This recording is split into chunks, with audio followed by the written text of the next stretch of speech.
Traffic کا اصول ہے کہ رش زیادہ ہو تو پھر دائیں بائیں دیکھو،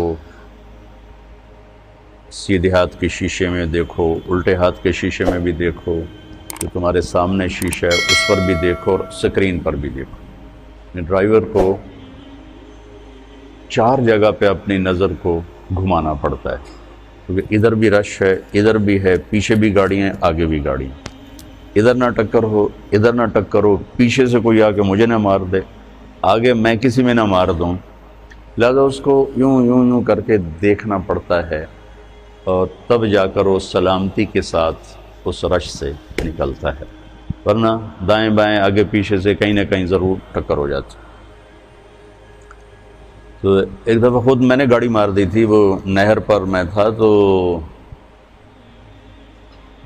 انہوں نے وہ میری پہلی دفعہ نظر پڑی نہر میں، وہ عجب عجب نمونے کھڑے کیے ہوئے تھے اس کی ڈیکوریشن کے لیے، تو میں گاڑی چلا رہا ہوں، ادھر دیکھنا شروع کر دیا، ٹھا اگلے کے اندر میں نے ماری گاڑی۔ تو چلو ایک لطیفہ بھی سنا دوں۔ میں حج پہ تھا مدینہ، تو میرے ایک دوست نے کہا کہ میری گاڑی ورک شاپ میں ہے، میرے ساتھ چلو، وہ تم چلا لینا اور یہ میں چلا لوں گا۔ میں نے کہا میں نے کبھی وہ الٹے ہاتھ لیفٹ ہینڈ والی کبھی چلائی نہیں، تو کوئی ٹکر نہ ہو جائے۔ کہنے لگا اس میں کیا، ادھر بیٹھو یا ادھر بیٹھو، تمہیں چلانا تو آتا تو ہے لیکن اندازہ کوئی نہیں ہے۔ اور نہیں کچھ نہیں ہوتا، چلو چلو۔ میں کہا چلو، اب وہ چل پڑے۔ تو ایک بدو کسی سڑک سے نکلا، اور قاعدہ یہ ہے کہ آپ تھوڑا سا پیچھے رک کے دیکھو آنے جانے والوں کو، کلیئر ملے تو چلو۔ وہ بدو بادشاہ اس نے اندر ڈال دی گاڑی، اور مجھے آئیڈیا نہیں ہے، پہلی دفعہ میں اس طرف بیٹھ کے چلا رہا ہوں، تو میری گاڑی کا کونا اس کے بمپر میں لگا۔ وہ گاڑی تھی شیورلیٹ بڑی، تو بمپر اس میں پھنس گیا اور اس کو گھسیٹ کے لے جا رہا۔ اب مجھے کھڑ کھڑ کی آواز آنی شروع ہوگی۔ میں نے کہا یہ کیا چکر ہے، یہ کھڑ کھڑ کیا ہو رہا ہے؟ میں جا رہا ہوں۔ تو بدو نے پیچھے سے گاڑی بھگائی، اور ایک دم جو میں چلا گیا نا کوئی تو 1 فرلانگ 1.5 فرلانگ اسے آگے آ کے بریک لگائی۔ میں کہا ابھی لگتا ہے کام خراب ہو گیا۔ تو نکلا غصے سے، تو مجھے سمجھ میں آ گیا کہ شاید اس کی گاڑی کا کوئی چیز پھنس گئی۔ میں نے کہا پتر ہون بالکل تو ہون عربی دا ایک لفظ بھی بولیا تو تیری خیر نہیں۔ اس نے آ کے دروازہ کھولا، انزل۔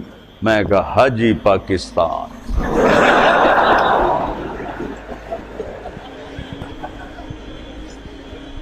اس نے پھر کہا انزل۔ میں کہا حاجی پاکستان۔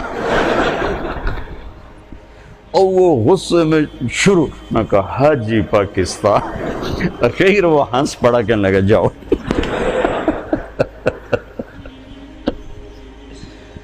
تو یہ مثال مجھے یاد آئی، اور پرانا واقعہ بھی کب کا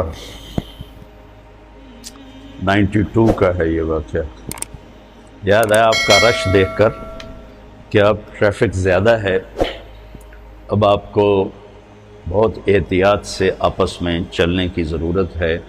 آپ کے استادوں سے ایک بات کر کے آیا ہوں، وہی آپ کے سامنے دہرا دیتا ہوں، اور یہی میرا مستقل موضوع ہے، مضمون ہے۔ میں تقریباً ہر بیان میں اس کو عرض کر رہا ہوں، نجی محفلوں میں بھی، انفرادی دعوت میں بھی، اجتماعی دعوت میں بھی،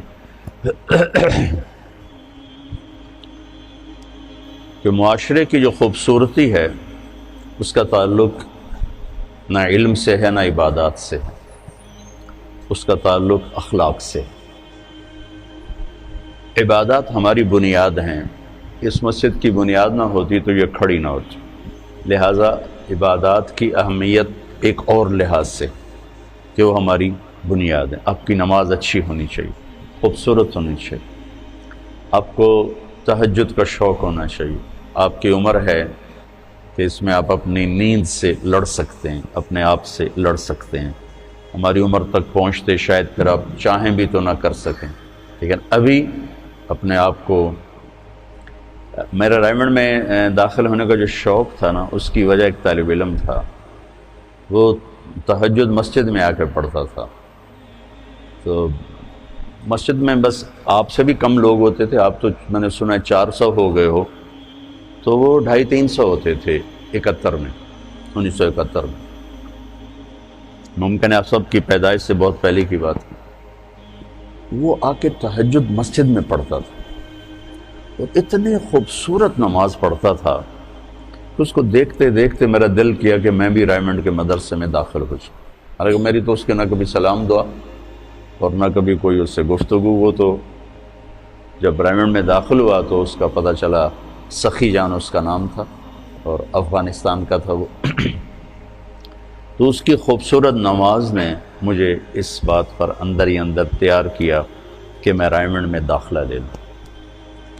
تو آپ اپنی نماز کو خوبصورت جتنا بناؤ گے آپ کی بنیاد اتنی مضبوط ہو جائے گی.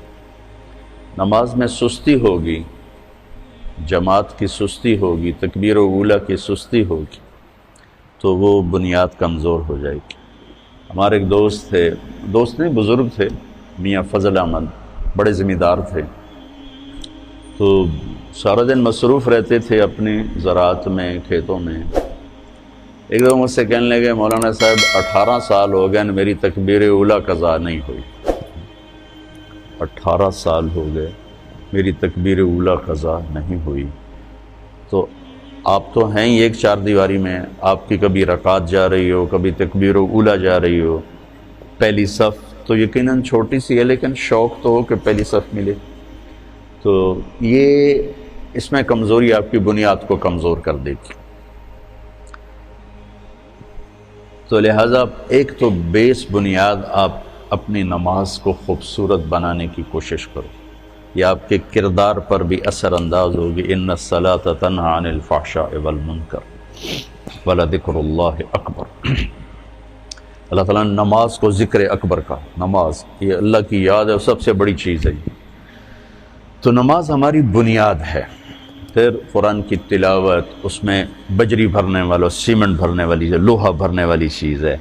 صبح شام کی دعائیں، تنہائی کا ذکر یا چلتے پھرتے جیسے بھی قابو میں آئے، یہ اس کو مزید مضبوط کرنے والی چیز ہے. جب آپ کی فاؤنڈیشن مضبوط ہوگی تو اس پر آپ ساری زندگی کی بنیاد کو قائم کر سکتے ہیں. تو آپ مختلف شاخوں سے آئے ہیں، کچھ یہاں والے بچے بھی ہیں.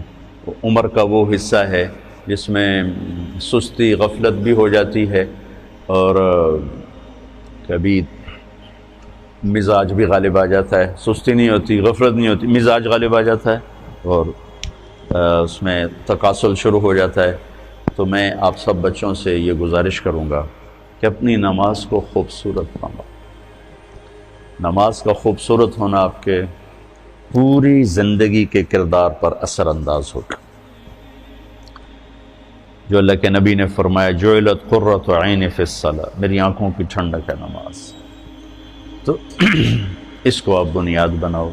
تہجد کا اہتمام کرو، نوافل کا اہتمام کرو. اگر آپ اذان سے 1 منٹ پہلے بھی مسجد میں آ جاؤ تو آپ کی ہر نماز کے ساتھ نوافل ہو سکتے. اب سوائے فجر کی نماز کے وہ سنت نہیں ہوتی. تو آپ بڑے خوبصورت طریقے سے اپنے اللہ سے سجدوں کے ذریعے سے تعلق بنا سکتے ہو. آپ اس کا اہتمام فرمائیں.